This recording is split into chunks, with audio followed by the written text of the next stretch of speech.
Israel and a very good friend. Thank you very much. Very distinguished. This is a question of doing justice, fulfilling our oath, our commitment to those who were murdered in the Holocaust. About 11 million Jews lived in Europe until the Germans and their collaborators, Nazi Germany and their collaborators, started to annihilate the Jewish population of Europe. More than 6.5 million Jews were murdered. 82,000 Jews lived in ex-Yugoslavia. About 33,000 Jews lived in the territories which are Serbia of today. They lived in Dorčol, they lived in other places, in Novi Sad, in Subotica. They had synagogues, they had flats, they had properties, they had aspirations, they had dreams, they had gardens. 83% of them were murdered. Their flats belonged to whom? Their fields, their hospitals,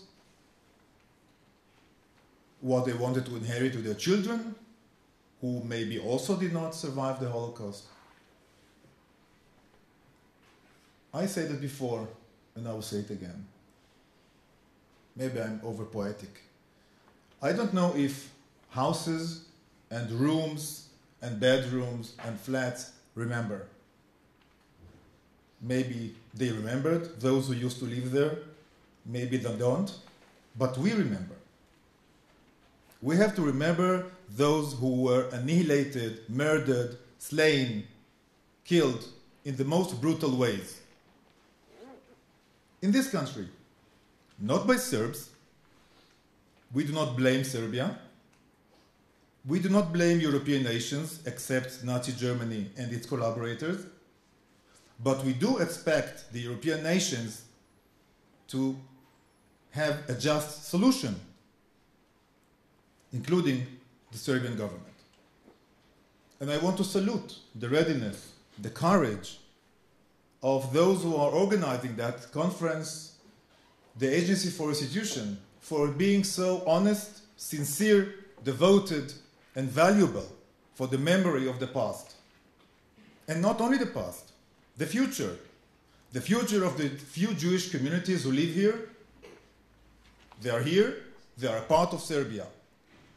A commitment to try to fulfill the last aspirations of 83% of Jewish population of Serbia that were murdered by the Ustashas, by the Hungarian fascists, by the Germans, and by their collaborators. We are all aware of the reality. Serbia is not a rich country. We are very realistic. We know what the obstacles are, but on the other hand, we see also what the needs are. There are contradicting interests, and the right solution must be found and can be found. Memorial for the death is essential, but not from the assets who belong to the victims. Personally, I express it. Personally, on my own behalf, I do not believe that creating a memorial for the sake and for the memory of the thousands of the Dorčolian and Belgradian and Zemun and Novi Sad and Subotica and Čačak Jews that were murdered by those demons of the Second World War can be financed by assets who belong to the victims. The fund that will be created, hopefully, when the fruits of that blessed conference will be fulfilled, because as I do understand, and I'm sure that you agree with me, our aim is to have a law and not to have another conference next year. When the fund will be created, other objectives might be taken into consideration. Education, preservation, the memory, the benefit of the Jewish communities here, research of the Holocaust, scholars for young students, Jews and non-Jews, especially non-Jews. Those are all possible missions. We can make it. As I said before, we know, and we are realistic, we know what Serbia has and what Serbia does not have. Therefore, we, Israelis, would recommend and request that when you do sit among yourselves, the Serbian representatives, and draft the law and write it, please consider the principle of substitute. If there is no money, there are assets which are spread over Serbia. Everything is possible if there is a goodwill. And there is a goodwill. I just heard from Mr. Lakic before addressing you a very horrible story that we are going to hear later, I believe, about the fate of one Jewish family, the Ungar family. They lived in Vojvodina. They had assets. They had dreams. They were wealthy. They had children. They had grandchildren. They were all murdered except two. They were butchered. They were slain. They were gassed. They were lynched. They were suffocated by gas. They were burned alive. And they were boiled by the Ustasha, cooked alive. And they left behind them property, fields, assets. And thanks to the devoted, personal devotion of those gentlemen here and here, two last survivors of the big family Ungar were found. And some justice was made or will be done. That is a beautiful example for the great commitment that Serbia has to its Jewish citizens. Self-governments, and I will conclude by that, tell us, to the Israelis, those who were murdered in the Holocaust were our citizens. And the solution should address the patterns of thinking of our citizens. That it might be true or half true by legal principles. I do not share this view. Those millions of Jews who lived in Warsaw and in Antwerpen and in Saloniki and in Amsterdam and in Katowice and Sarajevo and Budapest, they were citizens of those countries, but they were murdered as Jews. They were murdered collectively. Their death had no face and no name, had no guilt, had no verdict.